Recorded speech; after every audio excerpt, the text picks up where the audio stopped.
Testosterone production generally happens during deep sleep. You move the right levers, and in 6 months, you're a new man. Not only will your entire life be different, but your hormones will definitely increase. Once you get over that little obstacle, that first little hurdle, it changes everything. Nutrition is key. And when you lean into gratitude, it changes what you focus on. The more you do it, the better you get. I can't be spending so much time in the gym. You're going to be burning calories hours and hours after. Being a family man is the greatest calling there is for men. And in order to do that well, you and I and all of us, we have to be dialed in. You need a brotherhood of men who are on the same journey as you. Gentlemen, welcome to the Formidable Family Man podcast. I'm your host, Greg Denning. Today, my guest is Funk Roberts. He and I have a fun, engaging, detailed conversation of how to be healthy and fit and energized and alive for men in their 30s, 40s, 50s, and beyond. We get into all the details of mindset and sleep and food and exercise and how to boost testosterone naturally so that we can be operating at the levels we need to be as men. This is a phenomenal episode with lots of details, lots of strategy, fun stories about moving through life, business, family, fitness, health, the whole shebang. So get in there, enjoy this episode, connect with Funk, enjoy. Oh yeah, Mr. Roberts, I am so excited to talk to you again. We had such a fun conversation before. Let's dive in. Tell us a little bit about your story, because there's still lots that I don't even know. So introduce yourself here to the group and tell us a little bit of the story, and then we'll dive in. I got all kinds of great questions for you, and we'll have just a phenomenal conversation today. Okay, yeah, no, thanks so much for having me on your podcast. I'm really excited. So, I'm Funk Roberts, former professional athlete turned, fitness expert specifically for men over 40, 50, and 60. So my story starts, I was a single child here in Toronto, Canada. I live in Toronto, Canada. So, my parents were absolutely incredible. And that's really, for me as a youth, I was a latchkey kid. For those who don't know, a latchkey kid, it's just those kids, like I was 7 years old.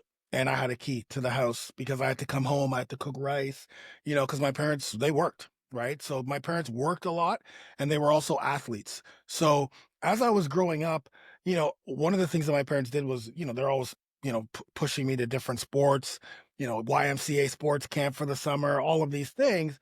But the one thing I always used to see with my parents is like they would go to work 9 to 5, or my dad worked 2 jobs back then.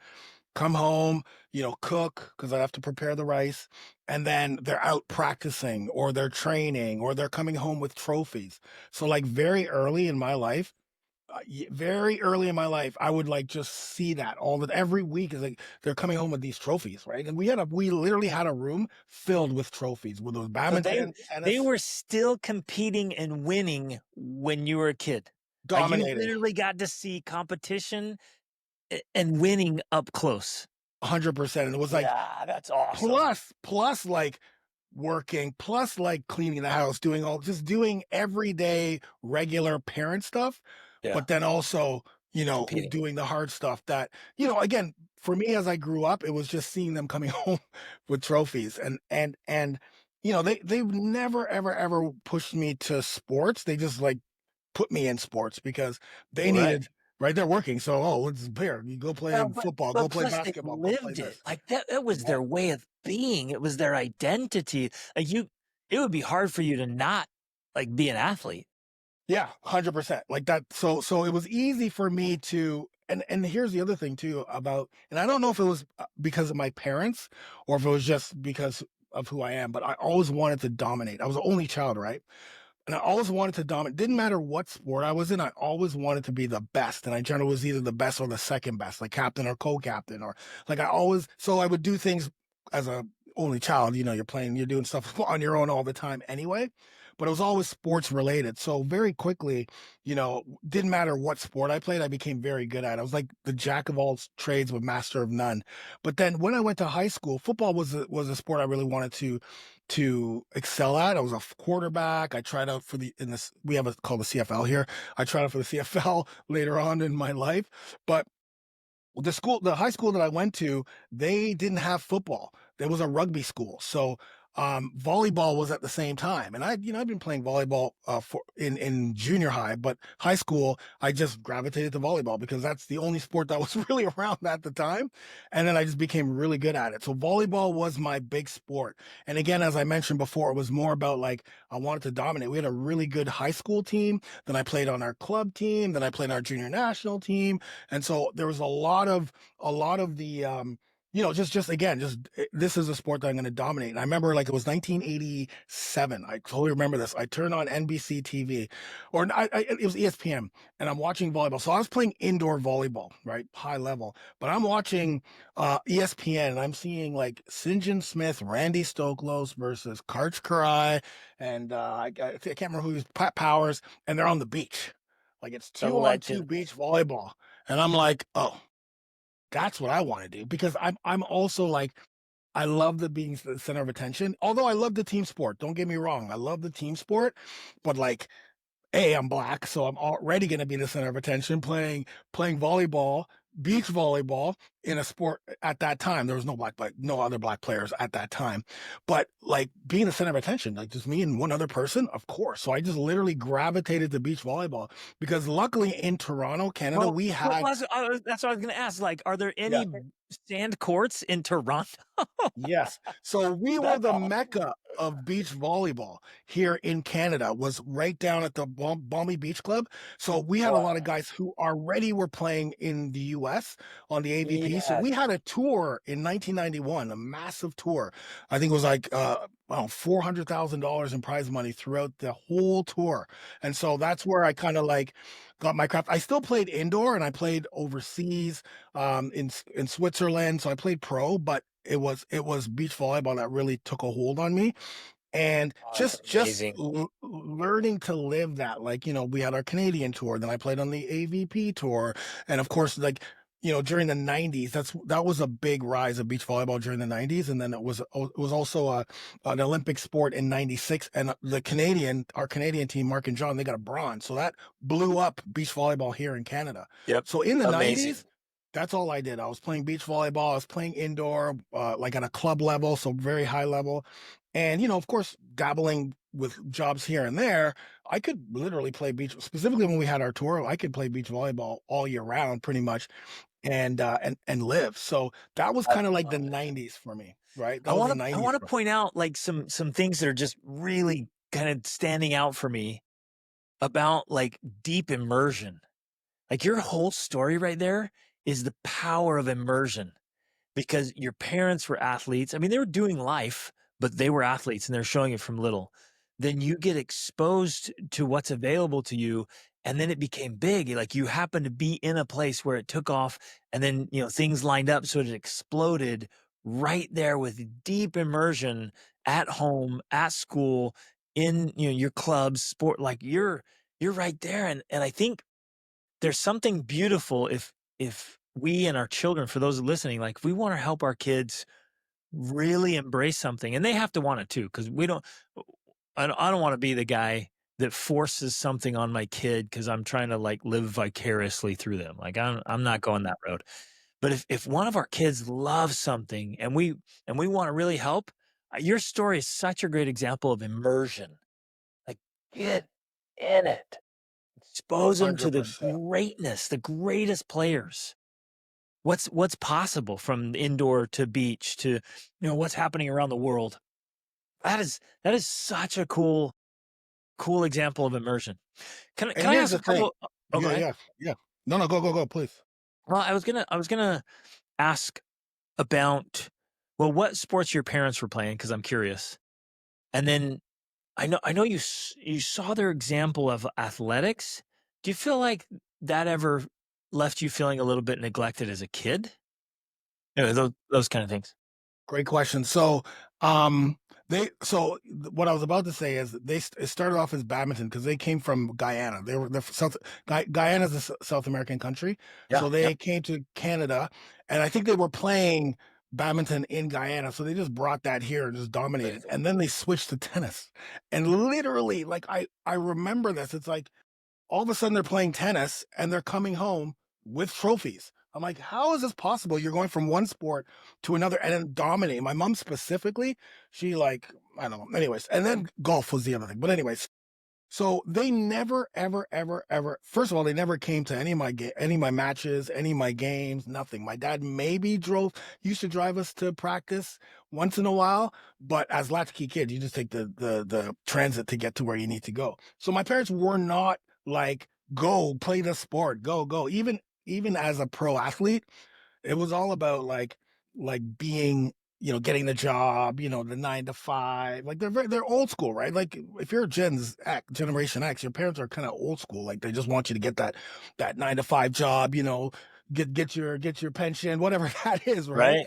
So it wasn't like, pushing me to do like it was literally the opposite. It was all about school. But for me, it was just seeing that, like just seeing it on a daily basis and seeing how they worked. And in regards to like being neglected, I don't think I really took that in because I also had a lot of friends and I was in sports. So a lot of my time was taken through sports, right? Taken, you're traveling when you're playing at a high level, you're always traveling, Yeah, you're on the road a even lot. in a club, like, during high school, I'm either playing on my high school team or playing on the club team. And with the club team, you're always traveling. So that there wasn't really anything about like, the neglecting at all. Like even to this day, I thank my parents for being the type of parents they were because they showed through action. Like it was all about action, right? You know what I mean? And then, Results don't oh, lie, baby. dude, I remember, I was so enamored with trophies. Like I always wanted a trophy because I would go into our trophy room or my parents' trophy room because I didn't have trophies at the time, and literally like the whole room was filled with trophies. And it's so weird because I used to get pissed off because I played a sport where it was medals, like beach volleyball's medals, or Yeah, even a yeah. check, and I'd I be just want a pissed. trophy, man. I just want a trophy, man. I don't want this stupid check. Give me a trophy. I don't want it. So, Yes. so yeah, it's funny how, you know, and I always say this too in regards to like as a parent, it's the actions that speak the loudest. Because my son is he went to Thailand to train Muay Thai for like 6 months and like was like high level training in Muay Thai. I never told him about training Muay Thai because I was also a Muay Thai fighter, but like he would just see me from the outside looking in, seeing I'm training, seeing Muay Thai, and be like, "Yeah, Dad, I think I'm gonna go to Thailand." I'm like, "Really? Yes. Oh, okay, Yes, yes, yes. all right." And then it's like, "Oh, but if you're gonna go to Thailand, then you're gonna go here, where Yep. it's really tough." So the '90s really shaped me in regards to well, I mean, I wouldn't say shaped me because, as a professional, like here's the thing about being a professional athlete in a sport like beach volleyball. If you're a professional athlete, it doesn't matter what sport you're a professional athlete in, you always feel like a rock star. Whether it's a professional athlete in like, I don't know, rodeo or like it doesn't matter the breadth of the sport, because usually people like, oh, if it's not NBA, if it's not NHL, if it's not that, then it's like, how crazy can it be? But every sport has that little community and the ones who Exactly. who rise through it, you still feel like you're playing like you're a rock star. So yeah, that all came to an end when I turned 30 because I just lost the passion for training. I lost the passion for practicing, and that's when I knew, okay, I'm done. Like and with beach volleyball, it's a sport where you don't actually you can last longer because you're playing on the sand, so you don't have the joints, that joint pain. But I lost that grind, right? I lost it, and I knew right off the bat, okay, if I'm only playing to try to make money and pay my rent, like that's the wrong reason because you're just going to be resentful to your partner. You're going to be resentful to the sport. You're going to just hate your life if you're just trying to get third or fifth. Okay, all I have to do is get ninth place. If I get ninth place this weekend, I can pay my rent. I Like, get to pay what? rent. Yeah. Yeah. Right? Ninth Right. place, dude. You should be playing for first. So I transitioned into a 9 to 5 in the 2000s, right? So it's a 9 to 5 job. I was still playing indoor volleyball, and I also ran the tour for a couple of years, but really and truly is more the 9 to 5 grind. And that was good. I mean, that was good for a while. Again, I took the same mindset of trying to be the best, trying to move up into management as quickly as I can, try to just be the best employee that I could, right? Like that's really what it's all about for me. And then Can I jump in yeah, right here real quick? please, Just please. because I just had this question in my head. knowing what you know now as an entrepreneur and business owner, if you had the chance, and again, it's kind of a silly question because you don't get a chance to do it over, but would you do it differently? Or was that the path to get into the 9 to 5 and climb up the ladder and pursue that? I loved that I did the 9 to 5. In fact, I loved all the stuff I did before that. The door, like the door-to-door salesperson, telecom, answering phones. Like that was all the little gigs that I did when I was an athlete, and then when I retired, it was a 9 to 5. But learning sales, learning how to present, like all of those things, learning That's to get up 9 to 5 every day, like. uncomfortable, precious training right there. Yes. So all of the little skills that I Yes. that I built, right? And I always tell people, listen, man, you have to think about all the little skills that you built as you were growing up, as you were going from job to job or career to career. You've built so many skills that anyone can literally start a business just taking the skill sets that they've learned and go, yeah, but I know how to cold call because I used to cold call, knock people on the door and say, hey, do you want some yuck yucks tickets? Like, I know that uncomfortableness. I've lived it. So there's all these So little skill important. sets, right? That I know now. It's like, man, thank goodness I did customer service because I know what it feels like, to be on the other side. So I used to work at Dell Computers and I became a manager really quickly. And I realized that management is just customer service because Yes, it is. all your reps are They're doing is just like, oh, you want to customers. talk to my manager? Okay. Boom. Hey, so I would come into work and be like 20 messages and it's all like angry customers. And it's like, okay, this dude, you guys have to figure out your own stuff. But you learn how to deal with customers, you learn customers, satisfaction. I would never have learned that if I wasn't in that environment, right? So a lot of the little things that I picked up in the 9 to 5 and in the small jobs and in the collecting newspapers. I used to deliver newspapers, like all of those little things all I think built So up. formative. Yes, built up the And strength. Like it I'm just so gave me glad you everything. gave those details, brother, because those are the skills that they're hard won. They are uncomfortable. And most of us, including myself, want to avoid the uncomfortable jobs that require those uncomfortable, awkward conversations with people and knocking on doors and dealing with customers. But right in there is where those skills are born and cultivated that give you the skill set, then the tool bag you need later on. Specifically in our 40s, 50s, like we have so much experience that we don't tap into. Sometimes we're not like it's not glorifying to sell yuck yucks tickets, knocking on people's door. But then when I think back, it's like, man, those were great times. Like, I mean, those were great. You're talking to everybody. You're trying to sell them comedy tickets. Like, this is great, man. What are you talking about? Yeah, we were struggling. Yeah, we were living from paycheck to paycheck.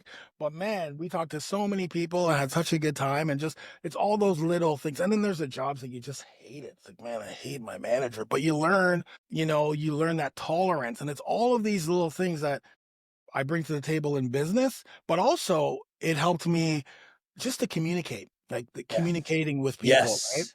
Um, That's because that's huge. another big thing is just being able to communicate with people and playing sports really helped me to learn emotional intelligence, right? You're not because if you react too much from your emotions, oh, it's over. Like Yep. it's over.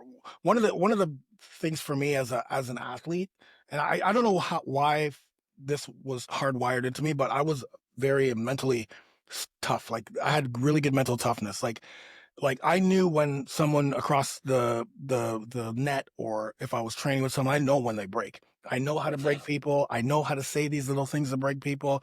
And I know on the flip side how to stay mentally tough, even if the last three, serves I got, I either shanked the ball or I got blocked 3 times.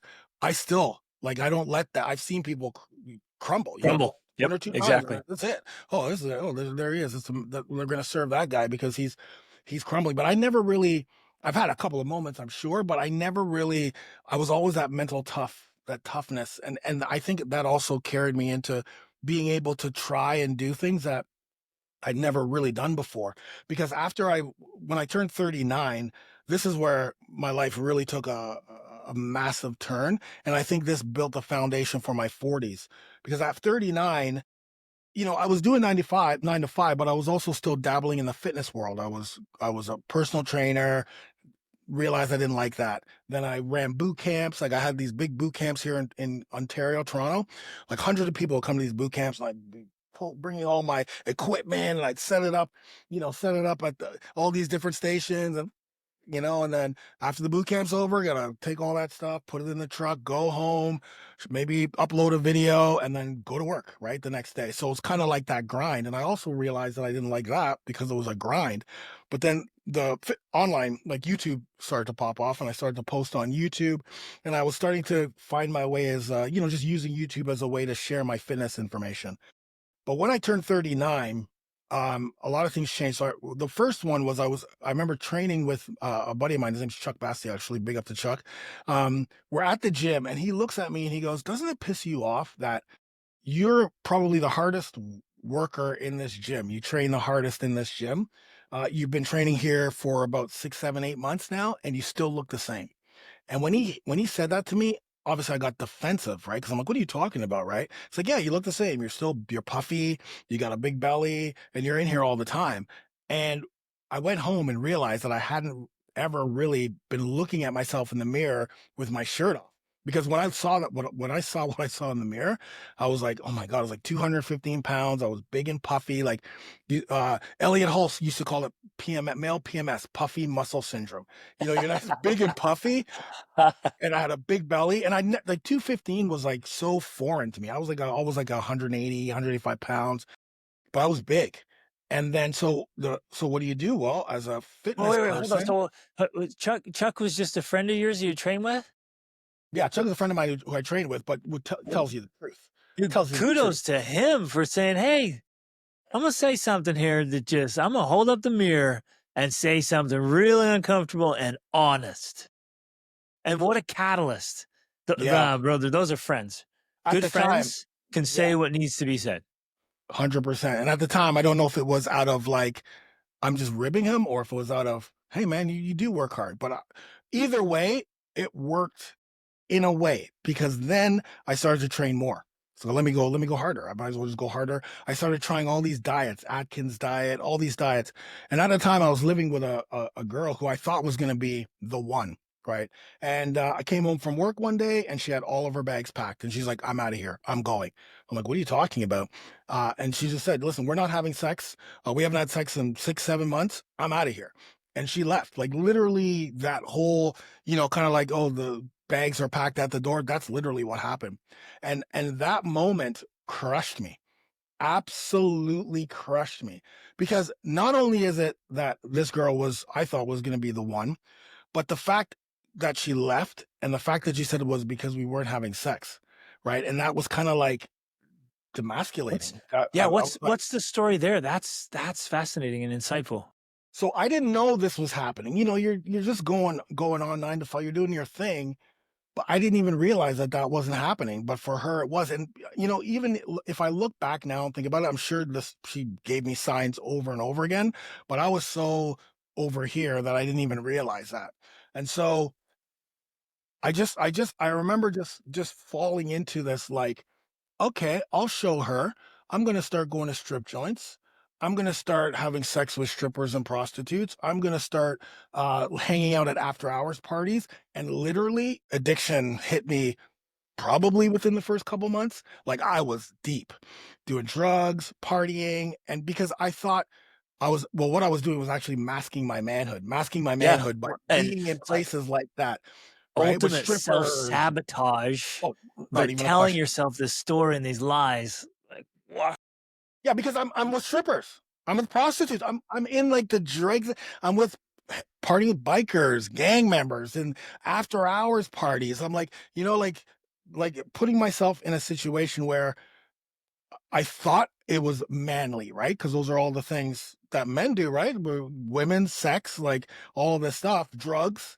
But 100% I was masking, and that spiral went to deep depression, anxiety, and then suicide. Like I remember, um, wanting to kill myself so many times. In fact, like putting myself in situations and in places that's like, oh, you're gonna go buy drugs over there. Oh, well, you're literally committing suicide by going into, this building you didn't buy a job. I didn't care, right? You don't Yeah. care. You're just like, oh, well, who cares? Like Man, it's even so with having kids, yeah, even I had kids. so important to emphasize what you're saying here and like pointing out this spiral.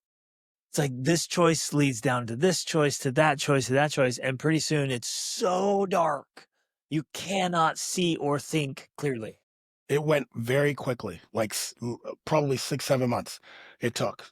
And then, so I'm deep in it, not realizing what's happening. Probably my work life is now starting to become unmanageable, right? Because you're showing up late, you're calling in sick, all of these things.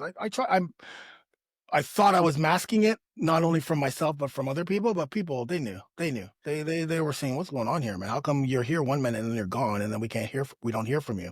So January comes up. I'm now still 39. January comes up, and I go to the doctor to do my yearly checkup, right? And then I come back. So you do the blood, and I come back, and the doctor's like, "Hey, dude, your testosterone is like a grandfather's testosterone." And I'm like, "What are you talking about?" Because at the time, I didn't know. I knew testosterone was a male hormone, but I thought because I was A, big and puffy and like a big guy, B, I was having sex with everybody, that, oh no, what are you talking about? Like, I'm a fitness guy, I'm big. How can my testosterone levels be that low? And then, I also was an addict at the time. So, I had confided to my doctor about that. So he's like, oh, well, the reason why or you have a big belly, you can't build muscle, you got anxiety, stress, depression, your libido's low because the only thing that's fueling your libido is the drugs, and then that doesn't work. So Mhm. all of these side effects, he goes, because your testosterone level is 189 nanograms per deciliter. And for you, it should be 800 nanograms per deciliter. And so that was a massive aha moment for me in so many ways. Number one was like, oh, okay, that's why all this is happening. So it's like, okay, so it's not whatever I thought it was at the time, but it gave me hope. It was like hope, right? And so that just took me down uh kind of like a journey of learning more about hormones, getting into recovery, completely changed the type of workouts, changed my nutrition. And within 6 months, like the summer of me at 40, literally 185 pounds, lean and ripped, and in the best shape of my life at that time. No ifs, ands, or buts about it. It was just like I was a new person completely. And it was just about changing my lifestyle and then going back to the doctor and seeing my testosterone levels had tripled. So it's like, Yes. there you go. There you go. So, and that was all done naturally because at the time, TRT and all this stuff, that wasn't actually a really big thing. Um, but steroids, right? So I remember because as a pro athlete, you can't do that stuff. So I was very aware of like, okay, I can't go down that road. I was going to ask. I was going to ask why you didn't kind of go for the injections like so many Yeah, people are doing, but you wanted to go yeah, natural. And see, yeah, hundred I'm a percent. purist. I want to be as natural as absolutely possible. I know a lot of guys are getting the testosterone injections. I'm like, man, go natural first. See what you can do with lifestyle changes before you become dependent on the injections. Yeah, yeah. 95% of men don't need the injection. The only people who need TRT, the only people who need, I call it steroids, is people with brain injuries and testicle injuries. Those are the only two. Because testosterone production starts in the hypothalamus, and it makes its way all the way down to the testes. So if both of those things or either one of those things are damaged, then obviously yes, 100% go for it. I would tell any man who has those things, whether it's concussion or whatever the brain injury or testicle injuries are. Other than that, 1,000,000% you can do it natural. It's Then just let's go. Let's go. Let's one dive into it, million brother. percent, yes. So from there, that was it. Like the natural way of increasing testosterone really changed my life in my 40s, because in my 40s I fought professionally Muay Thai in Thailand. So went to Thailand, trained, fought, got married, helped my kid go to school, started my online business. So all that stuff happened in my 40s, and all that stuff happened because I had a new leaf, a new look on life, right? Like really Yes. living what I was doing. Yes. and becoming more into fitness. And at the time I was training fighters, strength and conditioning for fighters. But once I hit into my mid 40s, I changed to men over 40. That's when I really leaned in again on how to naturally increase testosterone, right? What are the ways to naturally increase testosterone? I don't know if you want to start talking Yes, I about. do. I want to hear Okay. some of the strategies because I love Okay. this stuff. I love experimenting with it. I love learning about it and sharing it. So let's hit some of the maybe the things you really like to lean into that make the biggest difference.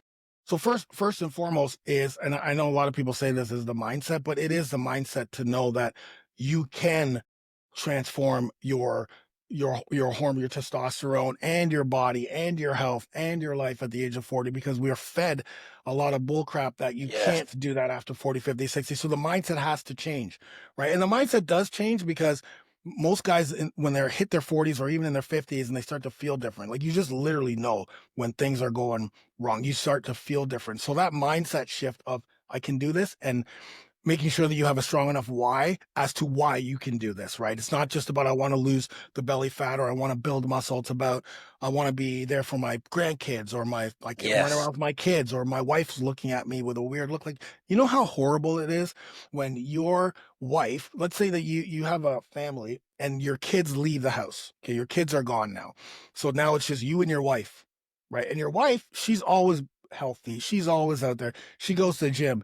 But you, as a man, you haven't been doing that, right? Yeah, sure. Your focus is putting food on the table, but if you've got a big belly and you're out of shape and you're sitting down and you don't really have a relationship with your wife, meanwhile your wife's going to the gym and her Tyrone is her personal trainer, and Tyrone is telling her every day that she looks great. Oh, Mrs. Johnson, you look great. And then she comes home and sees you on the couch eating chips or drinking beer, even though you had a hard day at work, dude, it's Man, over. It's lose over. respect. It is over. Let me tell you a quick story about that because Yeah. this hit me so hard, brother. My wife and I, this was our our annual honeymoon trip last year. We went to a really famous touristy area in northern England. We went out first day and we were walking everywhere, right? So it was just packed, just tens of thousands of people out, and it was mostly families. It was really awesome. All these couples holding hands with kids. I thought it was beautiful. I'm like, this is a family friendly place. But we started at 8 o'clock in the morning and we were out there the entire day and walking past tens of thousands of people. First thing in the morning, I started noticing, I'm like, man, these ladies are all fit and their husbands are all fat. I'm like, this is blowing me away. This is so weird. So I'm like, I'm going to pay attention all day today and see if it's just a few guys or if it's the trend. And brother, we were out there 10 hours and thousands of people. The vast majority of the men were out of shape, a lot. And it was exactly what you're describing. I'm like, what is going on? This is wild. Yeah. And listen, I'm not just if you're listening to this right now or watching this, I'm not here to like preach and sit on a pedestal, and because I know exactly where you're coming from. But in working with the thousands of guys I've worked with and hearing the same story over and over again, I'm not here to judge but I am here to just tell you, listen, that it's time to make the decision. It's not Yes, like it is. you need to make the decision. It's just time. It's just time to step up, and it's going to be uncomfortable. It's going to suck at first, but it's going to be the best decision you're going to make. But sometimes you just need that wake up call. Like Chuck gave me that wake up call. Like that was the wake up call I needed to the first wake up call I needed to hear, because I was on my own pedestal, because I was I was posting YouTube workouts. If you look back in the 2016, 17, 18, I would always wear a basketball shirt, like a a jersey, Yeah. right? But I was big and puffy, and I'm talking like, oh yeah, do this exercise, whatever. But man, I was playing the fool, man. I was playing the fool. So anyway, Love it. so I Well, hey, know how let me that feels. emphasize what you just said because you're spot Yeah. on, brother. Like, there's no condemnation here, but what a chance to say, hey, gentlemen, you can do this. Like, you can do this. And yeah, there's some tough days, maybe some tough weeks, but once you get over that little obstacle, that first little hurdle, it changes everything.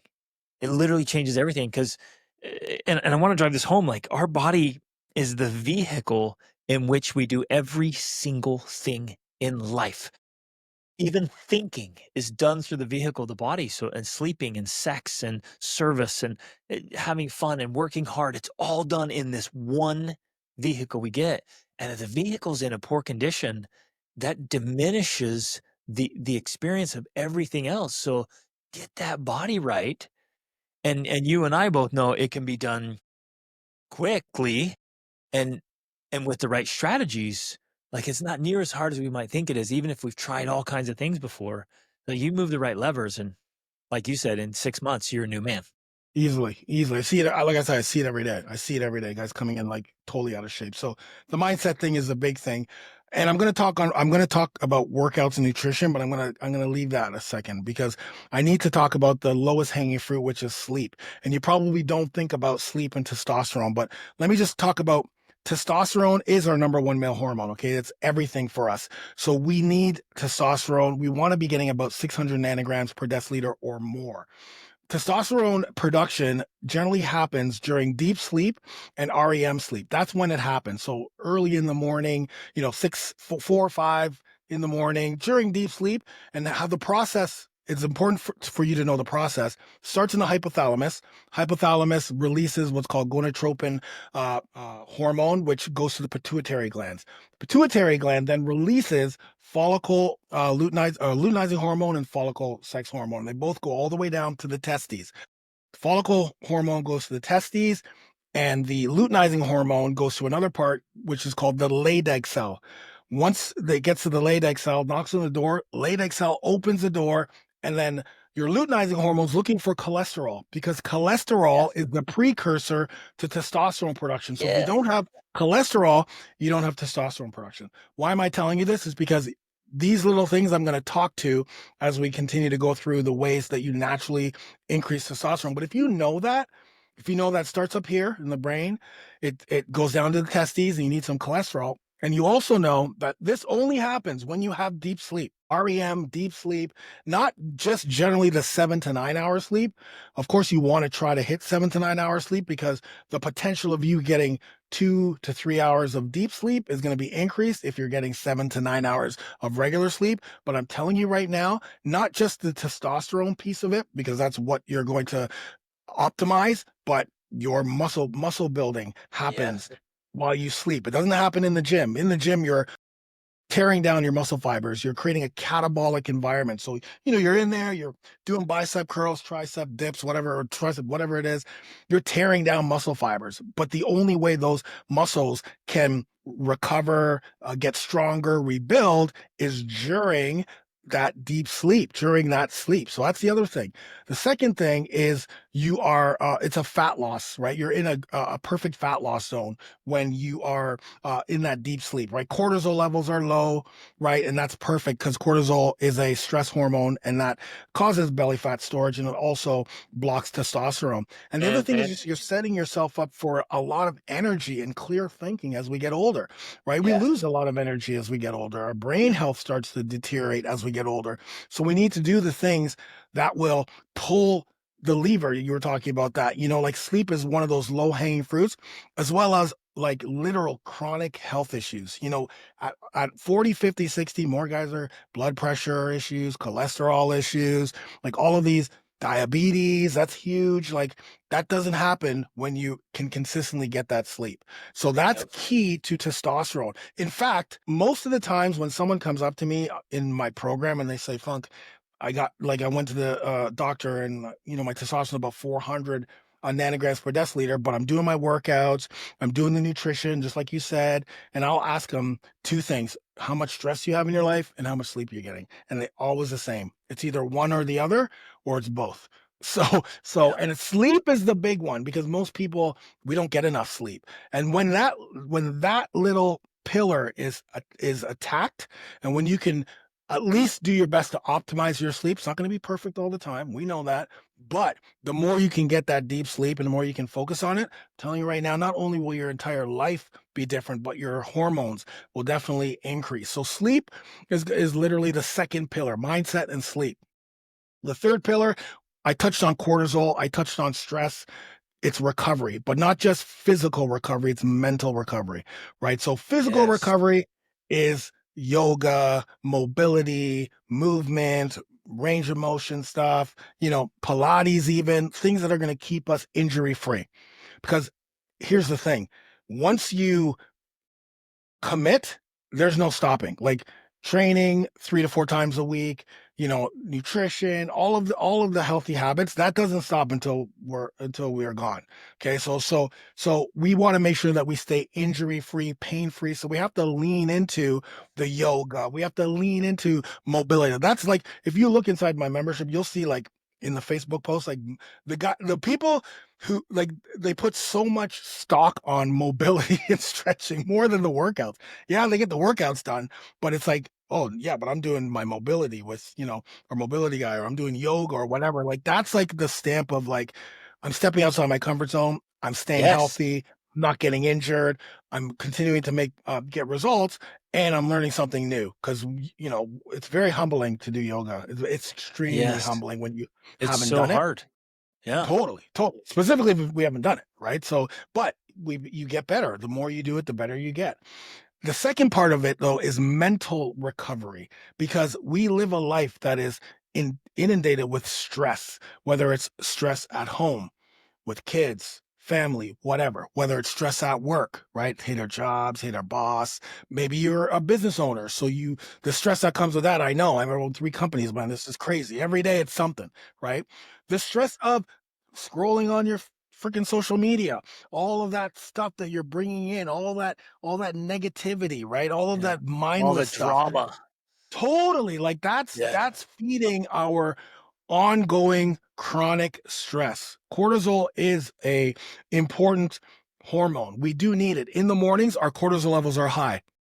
But by the time we get to sleep, our cortisol levels need to be low so that melatonin, which is our natural sleep hormone, can get released. So, and throughout the day, of course, your cortisol levels are going to go up and down, right? When you're working out, cortisol levels are high. Right now, our cortisol levels are probably high because we're talking to each other. I'm talking nonstop, so my cortisol levels are probably high.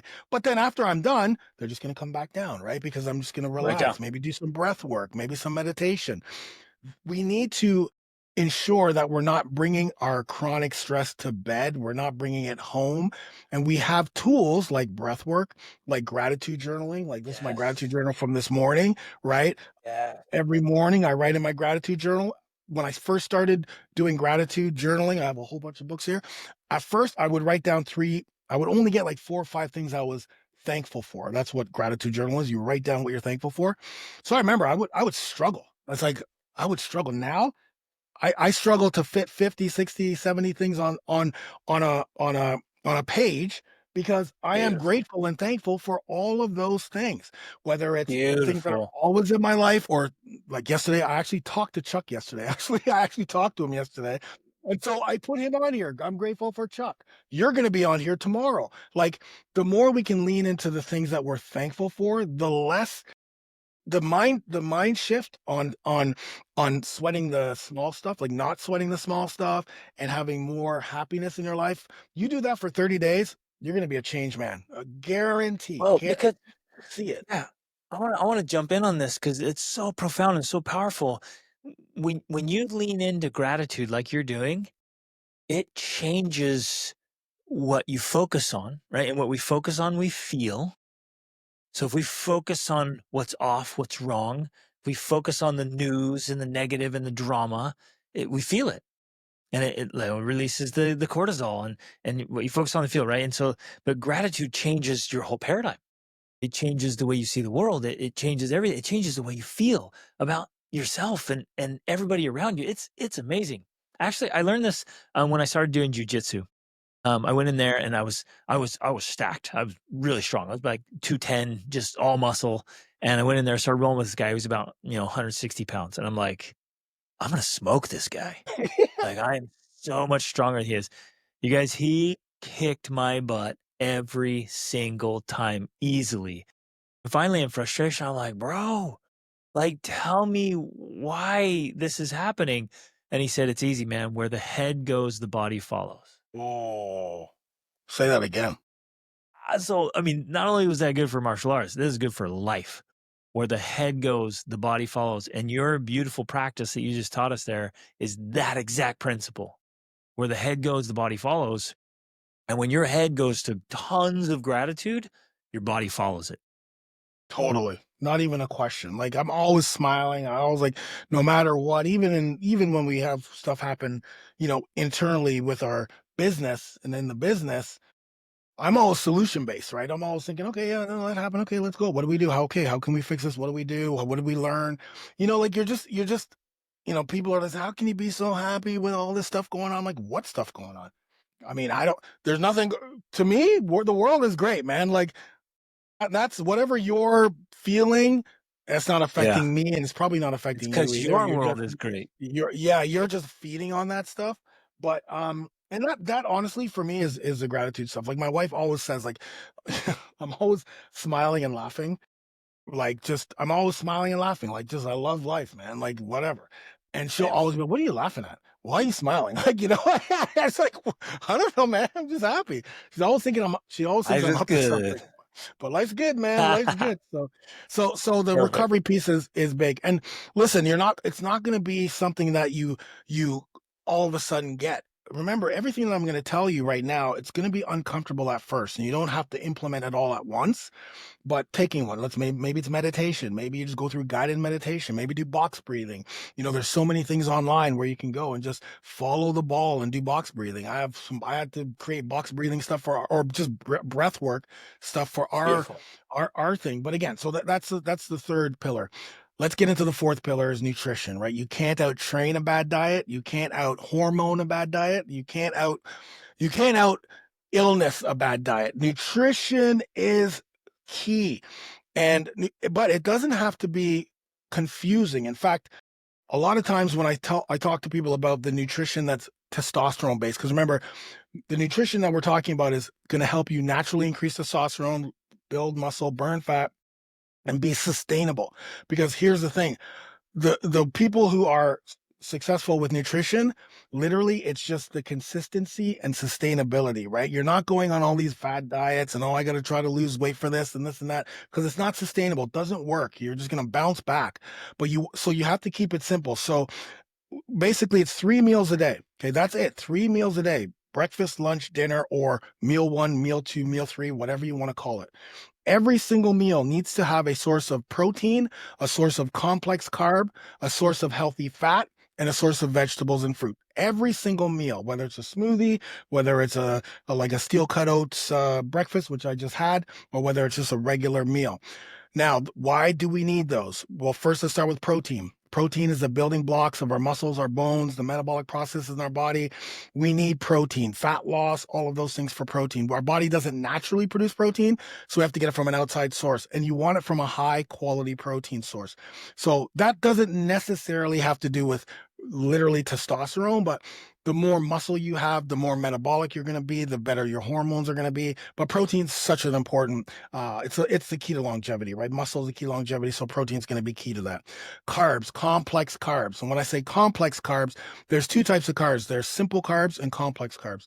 Complex carbs are the things like sweet potato, jasmine rice, white rice, quinoa, steel cut oats, the good high quality carbs. The reason why you need carbs, is for your thyroid. Thyroid is your metabolism hormone, and carbs feed your thyroid. Number two, energy. Carbs are energy. If you've ever been on a low carb diet, 100% you're dragging your butt. I've cut weight. I've watched fighters cut weight, and it's the worst experience for them because they can barely even talk. And that's just because they're eliminating one of the biggest energy nutrients that we have, which is carbs. Carbs are good for the brain. Carbs also keeps your cortisol levels down. It balances your insulin levels, right? Again, it's complex carbs, not like the simple carbs, pastas and all of those things, the breads, most breads. Ezekiel bread's good, but you want to stay away from the other breads. So carbs are such an important piece of the puzzle. The third is healthy fats. So we're going to the cholesterol. If you guys remember, I talked about cholesterol having to be in that Leydig cell. When luteinizing hormone gets there better be cholesterol. Well, you're going to get cholesterol, most of your cholesterol, from healthy fats, things like olive oil, avocado, Brazil nuts. Brazil nuts are really good. Grass-fed butter. And it's a very small list, right? So again, nutrition, even though it's absolutely tastes incredible because of the types of foods that fit into this model, you just also want to keep it simple, right? So avocado is a big key. Grass-fed butter, olive oil I put on all my salads. That's my salad dressing because I'm going to get those that cholesterol, that good cholesterol from that healthy fat. And the final thing is And vegetables. the eggs as well, right? The Yeah, eggs. eggs. Yeah, Yeah, eggs I are put eggs in good. the protein. I put eggs in Okay. the protein because a lot of guys will have eggs, in the morning or for their Yep. breakfast. But Yep. yeah, I like to keep, I like to add an extra. Like if you have eggs, I would still say have avocado or something else because again, the importance of that healthy fat for your cholesterol is key because most guys don't even eat fat. So we gotta get them there. And then vegetables and fruits, right? Like the greens, the what's called the micronutrients because we hear a lot about macronutrients, which are proteins, carbs, and fats, but we don't hear about the micronutrients, the vitamins, the minerals, like the phytonutrients, and those are actually the most important because they have the minerals and vitamins like magnesium, like zinc. They've got the boron, selenium, like all of those things that feed your hormones, feed testosterone, and keep estrogen levels low as well. So again, whether it's fruit or vegetables or a mixture of both, usually in the morning you're going to have your fruit, right? Like berries or like strawberries, that's that type of thing in the morning. I always tell people you got to have at least one salad, one green salad with one of your meals, because most guys don't eat salad, but that's going to give you the greens, the cruciferous vegetables that we need because that has a lot of the micronutrients. And then, of course, in the afternoon, for dinner, you may have steamed vegetables or, whatever it is. But again, having those vegetables and fruits, protein, complex carbs, and healthy fats. So key. And only 3 meals. So you don't have to snack because the carbs is what's going to ensure that you're not snacking. If you don't have enough carbs, that's when you start to get the sweet tooth. That's when you start to get, you feel like eating processed foods and salts because you're not eating enough carbs. Most of the time that's the reason, unless it's like actually like a habit, right? Like, some people, a movie comes on, or like here in Canada, used to be like a hockey night in Canada, which used to be at 8 o'clock on Saturdays. So for some guys, it's like they don't even have to think about it. They'll just go and grab a beer It's because it's hockey it's night. hockey time. It's hockey time, right? So that's more of a habit. And most of the times you can easily break that. But again, it's the carb that's usually the missing piece. So that's the nutrition piece. So again, it's And three meals. let me ask about like percentages, what you think, because I'm in the camp of very low carbs, and even more protein and fats, right? Really making the emphasis there.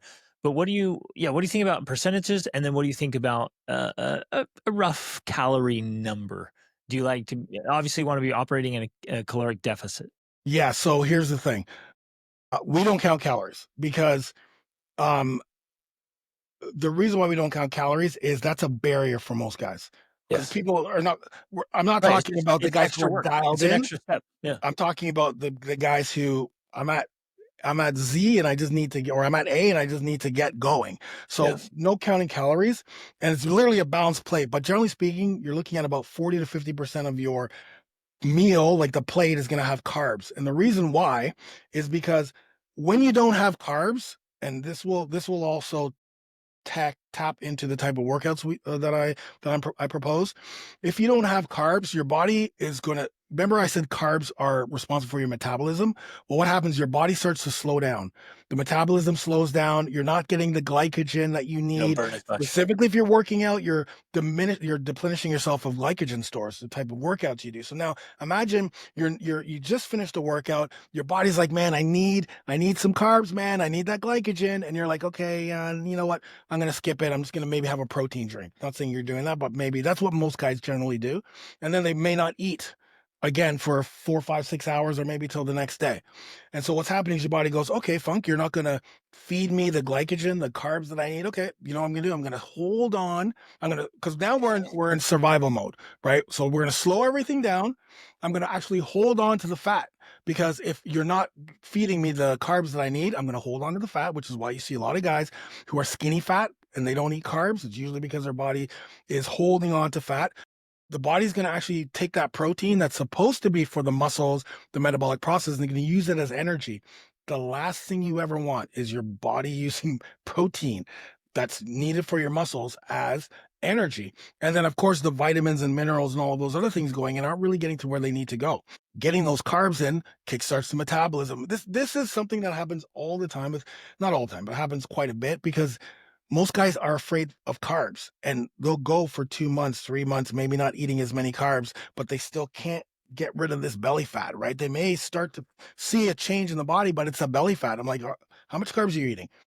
The truth comes out. And as soon as they make that change, it's like metabolic furnace, right? A metabolic furnace. You definitely need protein, but it's the carbs that are, and it's the type of carbs. And that makes a difference, right? We're not talking pastas here. We're talking sweet potato, rice, potato, but when it comes to calories, for us, it's, I want you to burn more calories. I want you to learn how to burn more calories, right? Because it is a calorie deficit when you want to lose fat and lose weight. But if you want to build muscle, we're not in a calorie deficit, right? So, because after a while, when you are on this, journey, you want to start putting on a little bit of size. You want to build some muscle, right? You want to start building muscle. So you're going to need more carbs. You're going to need put on some size. So you need to be in a caloric, surplus, right? But again, it's the type of foods you're eating.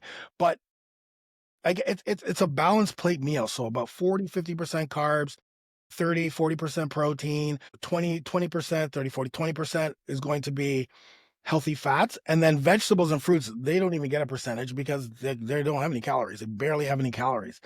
So the caloric what you're taking in calorically with vegetables and fruits is very minimal, if not, depending on what you're eating, none. So it's mostly going to be, carbs and proteins, really and truly. And of course, you need those fats. But we don't, but what basically all I want people to do is make sure that every single meal that they have has a source of protein, carbs, healthy fats, and vegetables and fruits. Because then when you can do that, when you can look at your plate and you go, oh, wait a minute, where's I don't have any fats. Okay, let me go get a half of an avocado. Boom, right? Like it's the behavior of the balanced plate meal. And then once you get that, if you still feel like I still feel like I have a sweet tooth on Fridays and Saturdays.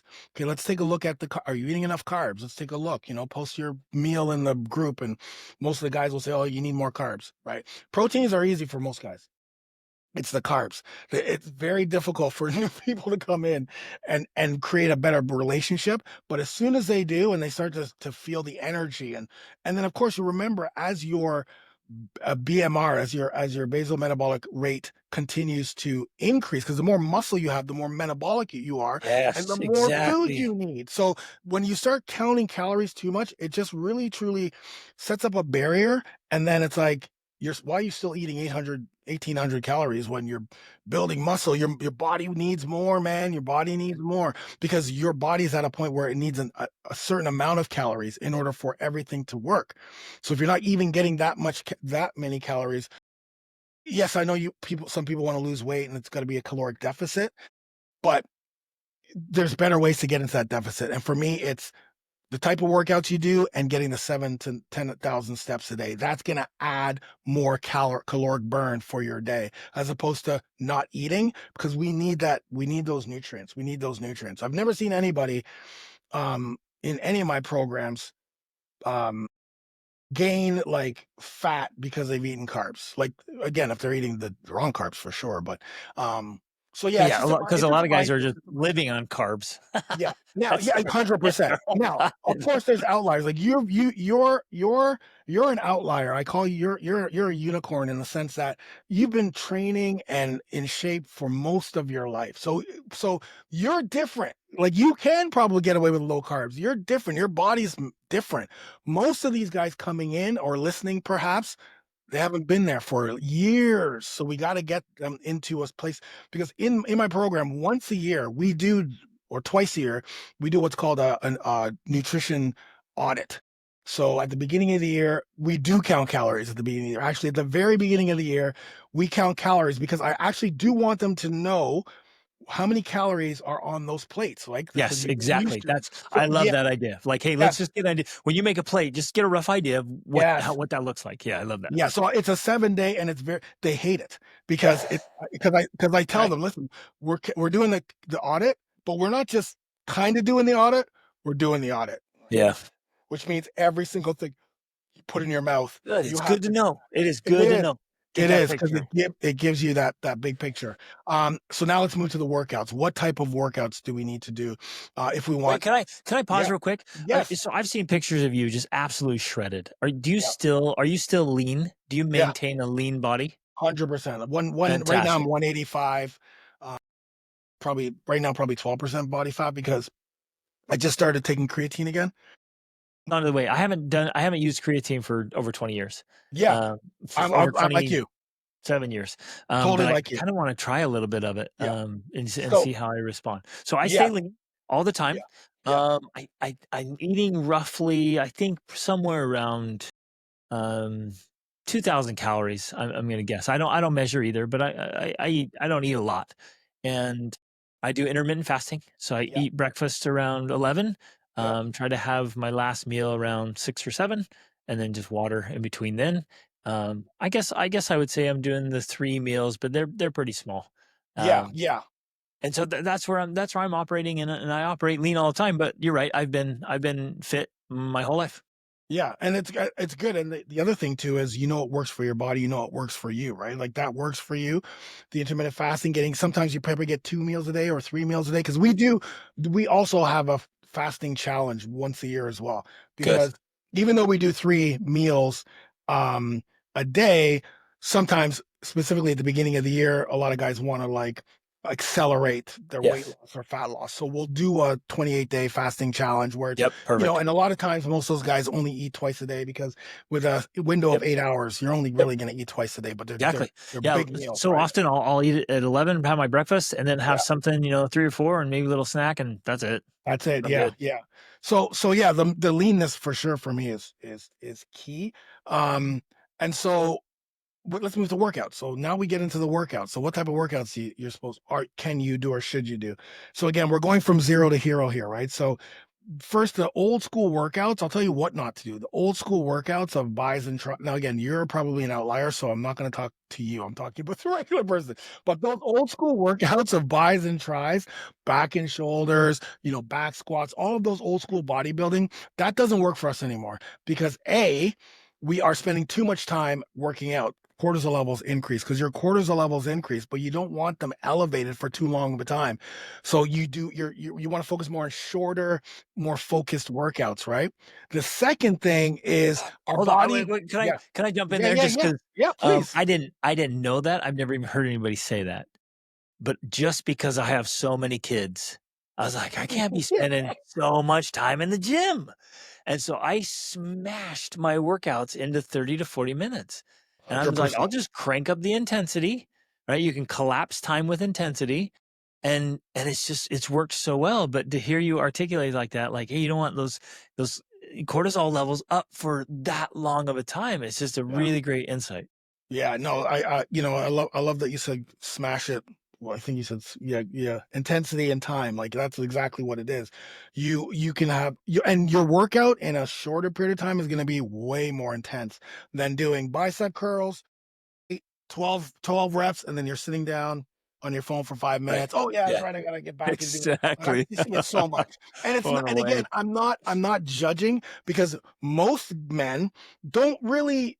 If you haven't worked out in years, how am I gonna expect you to be able to walk in the gym and know exactly what to do? You get into the gym and all of a sudden it's like, oh shit, I haven't been here in a long time, and then you may pick up a dumbbell and and then you start to feel like a little bit out of place because you haven't Yep. been there a long time. Then you sit down Exactly. in a machine and and next thing you know, you're just wandering around like aimlessly, right? So I get it, guys. I get it. So that the bodybuilding style doesn't work. And also because we don't recover the same way we used to. So if you're breaking down muscle fibers and tearing muscle fibers day after day after day, because one day is going to be leg day, the other day is going to be chest, the other day is going to be buys and tries, the other day is going to be shoulders, the other day is going to be back. Like usually in that bro split style, you're working out 4, 5, 6 times a week.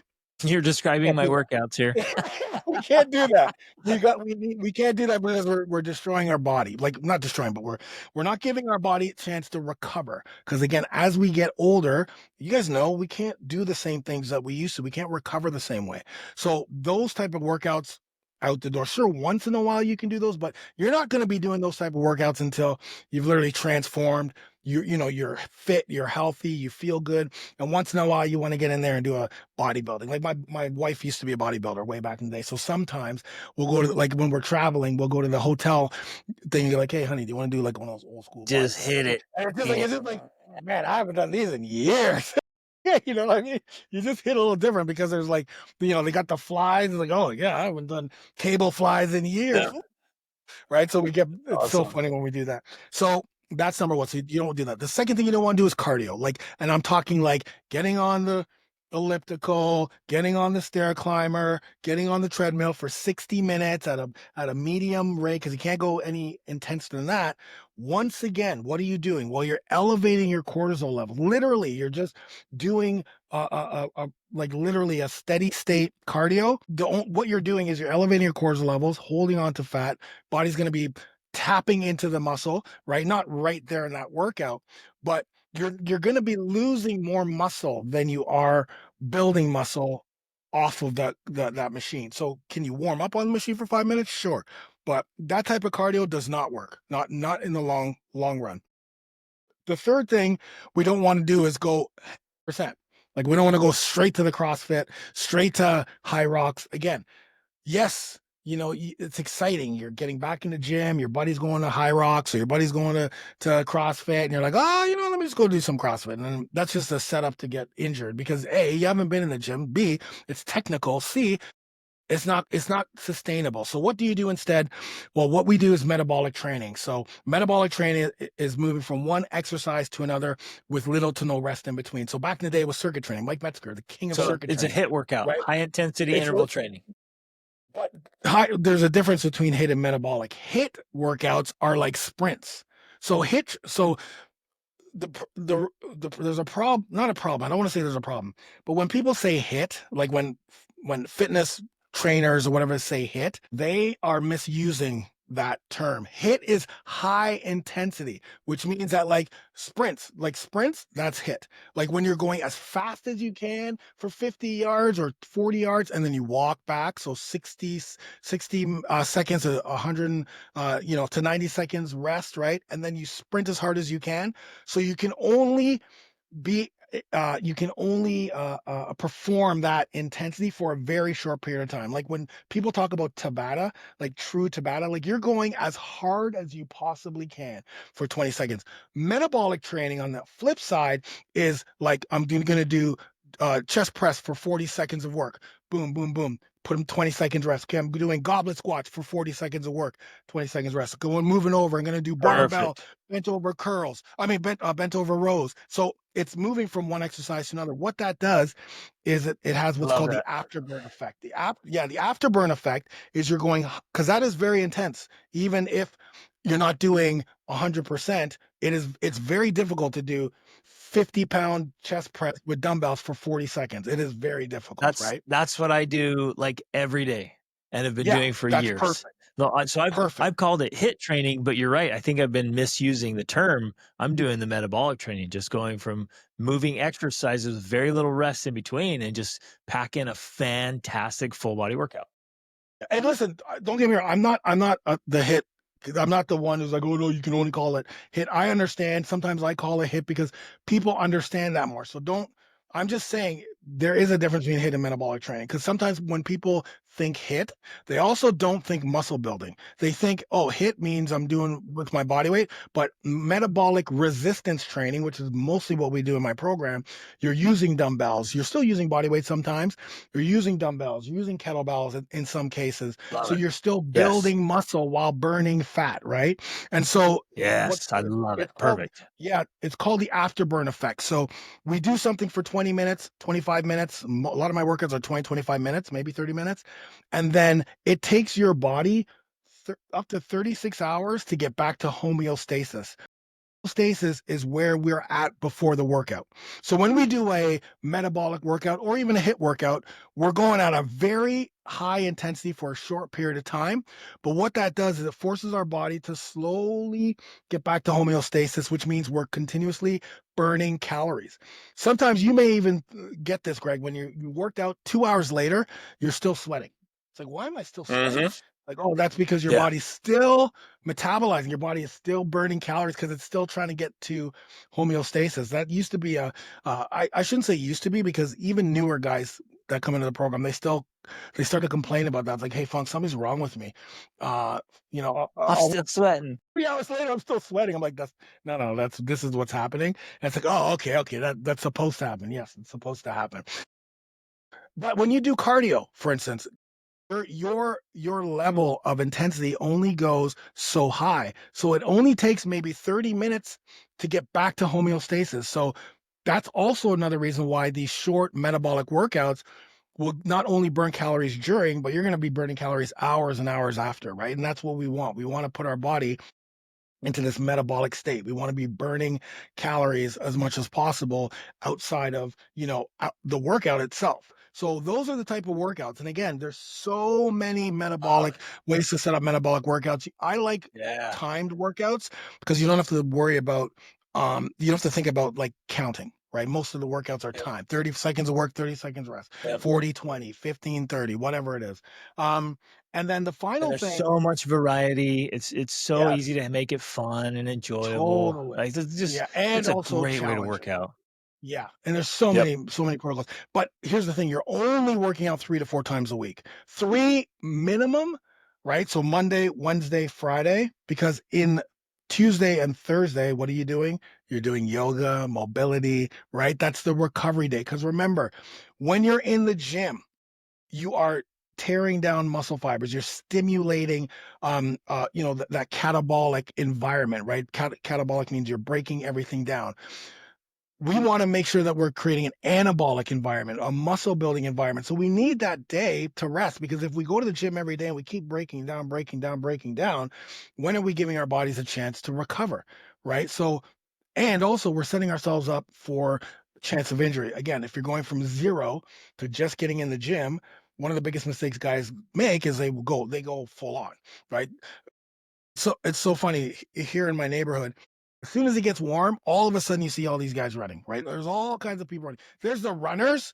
I see them, Bro, the rain, snow, Canadians are sleet, just hail. happy They're to be already out outside there. after a long Yeah. winter. These guys are out here, and I'm like, oh, this guy's only gonna last. I'll see this guy maybe a week, maybe 2 weeks, and then after that they're gone. Why? Because it is hard on the body, specifically in your 40s, Yeah. 50s, and 60s, to just start running knees, joints, like that. And so that's going to catch up very, very, very quickly. And that's going to put us on a sideline. Remember, we want to train smart. We don't want to be killing ourselves. This is a marathon. It's a longevity game. We want to be training until we're 100 years old. We want to be doing burpees until we're 100 years old. Do not be afraid of burpees, and do not buy into the burpees suck. You don't need to do Bro, burpees. If you can't get down and up fast, dude, burpees is a that's the it's a test. must in this program. It is a must in my program. Everyone does burpees, no matter what. We even have what's called birthday burpees. So I have to do 56 burpees for my What? birthday. And the Yeah. the crazy thing is, and this is what blows me away. Every single guy in the program, when it's their birthday, they set up the phone, they click record, and they do the And burpees, they do whether it it. takes them 10 minutes, whether it takes them 15 minutes, or whether it takes them 3 minutes, they do it. And it's I it's it's love to just hear what you say we that. do. That's the mindset. Remember I talked about that mindset? I talked at the very Yep. beginning. It's listen, like you even said, you do hard, like you have that we do hard stuff or whatever. Like I love Yeah. that. And that's what Yeah. we do. Listen, DDHT, Dennings do hard yes. things.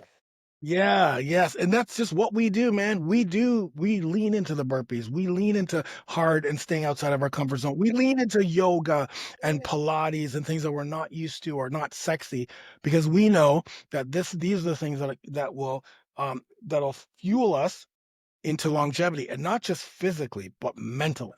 Because in the end, we are going to be the patriarchs of our family, whether we want to be or not. Yes. This gray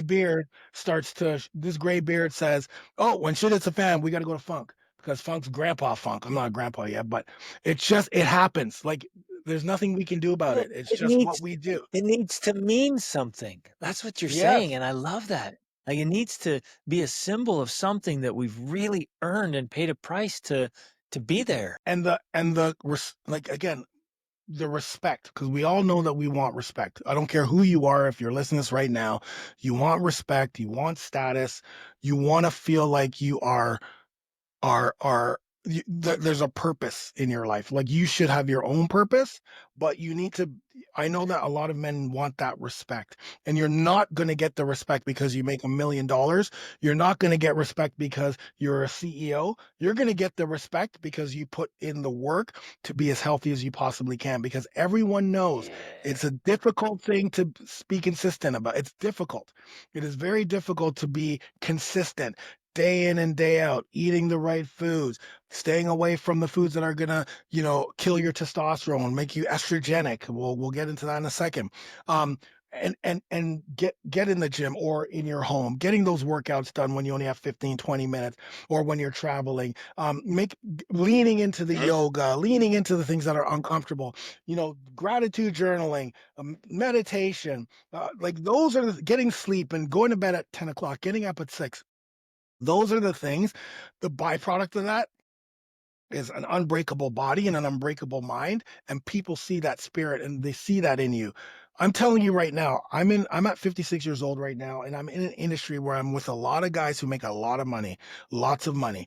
And the people who have the most respect are like when I walk into a room, I demand respect, just not because I say I demand respect. It just happens just because of my physique, the way I walk in with Right. confidence, because I know who I Yep. am, and I'm not looking for outside reassurance.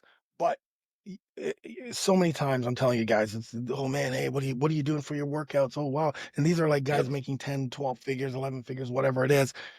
There, it's a different story. And then going back to like my parents and seeing my parents training and going, like coming back with trophies, and my son seeing me, like I don't tell my son you should do this, this, this.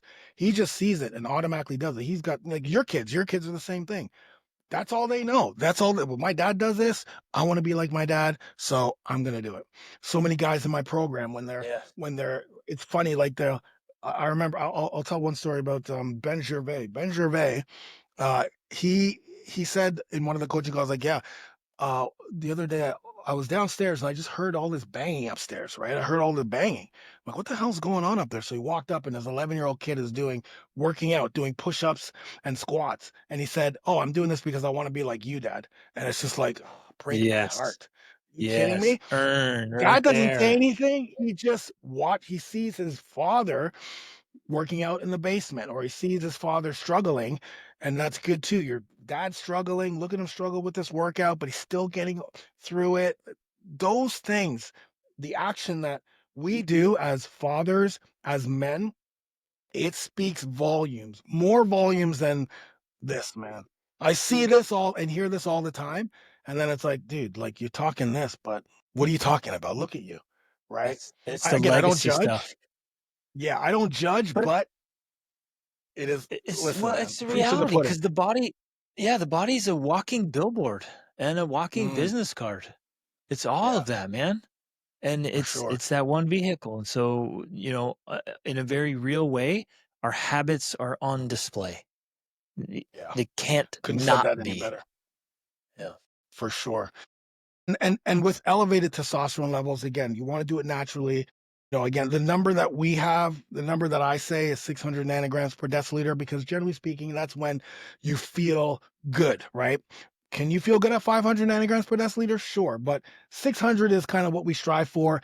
1,000 plus is what we want to have, because I'll tell you something. In the 80s, okay, so if you go and get your testosterone levels checked right now, by the way, it is very difficult to get your testosterone levels checked from your doctor, because most doctors push back on that. Please do not let your doctor push back on you if you're asking for your testosterone levels, because the first thing they'll say is, "Oh, is it because how's your libido? How's your energy? Oh, it's good, it's good. Okay, then you don't need it. No, no, no, no, no. I need to know what my number one male hormone is saying. The one thing that makes you a man is your testosterone. So you push back. And so when you get your Yep. testosterone levels, it's going to be between 200 nanograms and 800 nanograms, or I think 900 now. And that's going to be normal. But doesn't even make sense. How can 200 to 900, how can there be a 700 score? Like that makes zero sense. And that should tell you something, right? And that score of 200 actually used to be 600. So in the 80s, men's testosterone levels used to be 1,000, 1,200, 1,500 naturally. In fact, right now in 2025, testosterone levels are the lowest they've ever been. And estrogen levels, which we do need a little bit of, but it's a female hormone, is the highest. And you can tell men who have high estrogen is they're the ones with the man boobs, they're the ones with the belly, right? The beer belly and the dad bod, that's not cool. That's actually killing you. So when you see a score of 200 to 800 and you're at 212 and the doctor goes, "Oh no, you're good, you're normal." Well, why do That's I still feel so low. horrible? It's so low. So you want to be striving for 600 nanograms per deciliter or more. Again, it's just a number that we use in our program because I needed like a key performance indicator. Because guys would ask me, what should I be? So okay, 600. So that's what you strive for, right? And all you're doing is just continuing on the journey of your healthy use a healthy body, healthy lifestyle. And you can go from 100 to 600 in 9 months to 10 months. It does take time. It takes time and consistency. It's not one of these things that happen right away because testosterone levels also go up and down throughout the day. It's the highest in the morning. So when you wake up, your T levels are the highest, which is why that's when you should get your testosterone levels checked. And they're the lowest at night. Yeah, yeah. Do it that because I just got off a call with a friend who he's actually a fitness guy, and he said, "Dude, I just got my testosterone levels checked, and they're like at 3 something." He said, and he's pretty jacked, and he was panicking, like he was legit panicking, and I'm like, well, first, it's probably because you have a lot of stress, because you do have a lot of stress. But then I asked him, when did you take it? Oh, I took it at like 2 in the afternoon. I'm like, dude, that's That's really probably low. why they're so low. Went back and got it checked again. I think it was like at 700 or 650 or something like that. So Nice. the Yeah. timing of when you can get it makes a big difference. But also there's other factors like stress and lifestyle. Of course, the foods that are killing your testosterone are soy and processed foods and sugars and alcohol and weed, like all that stuff destroys your T levels, right? 100%. So you want to eliminate those foods, bring in the good Yes. foods. Of course, there's all the toxins out there, plastics and all that stuff, which is very difficult to get to remove. But let's start where we can control, right? Let's start with changing the mindset. So knowing that, okay, I can get in the best shape of my life and I want to do this not just for myself, or maybe it is for yourself, but you got to go deep with your why. It's got to literally be so powerful and strong that when Brenda comes to work with donuts, right? Like she does every Wednesday and she Like, says, knock it Funk. off, Brenda. You're trying to Yeah, kill me. exactly. You're running my You're gonna testosterone. You're gonna be like, no, thank you, Brenda. I'm cool. I'm good. No, come on, have it. No, Brenda, you know what? I'm good. I'm good. I appreciate it, but I got to stay away from that, right? Like the only way that's gonna Yes. happen and you're not gonna cave is if you have a strong why. If you remember that why Yes. is the reason why Exactly. you're saying no to Brenda, even though Brenda loves you. You know what's gonna also happen? The more you say no to people like that, Brenda, Carl, who wants to go out to drinks with you, you can still go out with Carl, but you just don't have to drink. The more you do that, the more people are going to respect your boundaries. And Brenda's going to start bringing in like gluten-free, a gluten-free, very healthy muffin for you while she brings in the donuts for everybody else. And I'm not saying this just because my mother-in-law, when I first got married to Angela, my mother-in-law for my birthday, every time she would make me a cake at first. And I never really had a sweet tooth. So I told her, listen, I'm not going to have that cake. But every year it's a cake. It's the cake. Then it was brownies. It was brownies. And I kept saying, no, man, no. I said, listen, if you're going to make that, I'm not going to eat it. So finally, like it's been 5 years now, 4 years now. Yeah, she just knows. Like, oh yeah, Funk's not going to eat cake, so I'm not going to make him cake. Um, and I'm not going to take offense to it because he's not gonna eat it. Like it's that simple. I'm not gonna eat it. She may try to like to get me something that's really healthy, and I love that when she does that. But the point I'm trying to make is the more you say no, and you have to respect the timing that it's gonna take, because you probably told many people, "Oh, I'm gonna lose weight. oh, I'm working out, oh, I'm doing this diet. Oh, like they've heard that from you 100 times. So you can't expect them to support you right away or believe you right away. But the more you say no, the more you there's non-negotiables that we have, my brothers. There's non-negotiable. There's things you have to control what you can control, which is you, your behaviors, your non-negotiables. You're living this life for you and and your kingdom, the family around, not everybody else. Yeah. So the non-negotiables are Brenda. I don't have that. Carl, I'll come out with you, but I'm only gonna drink water and I'm gonna hang out with you for a bit and so on and so. Hey, boss, I gotta leave work right on time because I got a workout I gotta do at home. Sorry, I'm leaving Yep. right on time. You don't pay me enough Exactly. to stay. You don't have to say it like that, but To be non-negotiables. unhealthy. Yes. Yes, non-negotiables, man. You got to stop caving into everybody else and start having that self-worth, right? I know sometimes it's 100%. difficult, but And it's self-worth. self-respect. Yes, Yeah, you gotta self-respect. it's I have to, and this is part of that why, right? And Mm. I do it, well, to respect myself and my body, but man, for my wife and children, and for my unborn grandkids and great grandkids, like, no, I'm doing it for them. And so I'm going to respect myself so that I can Mm. respect them and their lives. I want to be around for a long time and healthy and fit and energized and alive. So I'm going to set up, and I did this several years ago. Well, a lot of years ago. It was only 5 or 6 non negotiables. But when I said that, my integrity on the line, I committed. Like, I'm going to keep these, and that's that.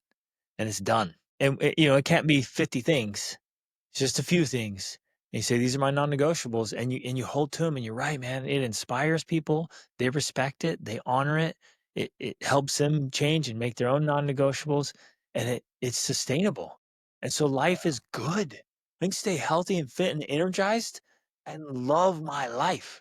It's super Because powerful. you're Yeah, I mean, the non-negotiables are key. The self-respect is key. And it's not going to be easy, which is why you need to do this with other people. You need to gather in a brotherhood.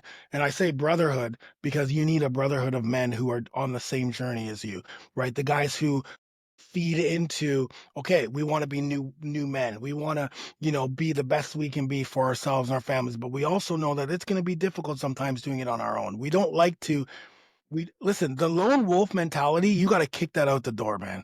You gotta It you gotta doesn't kick work. that out the door. The lone wolf mentality does not work, right?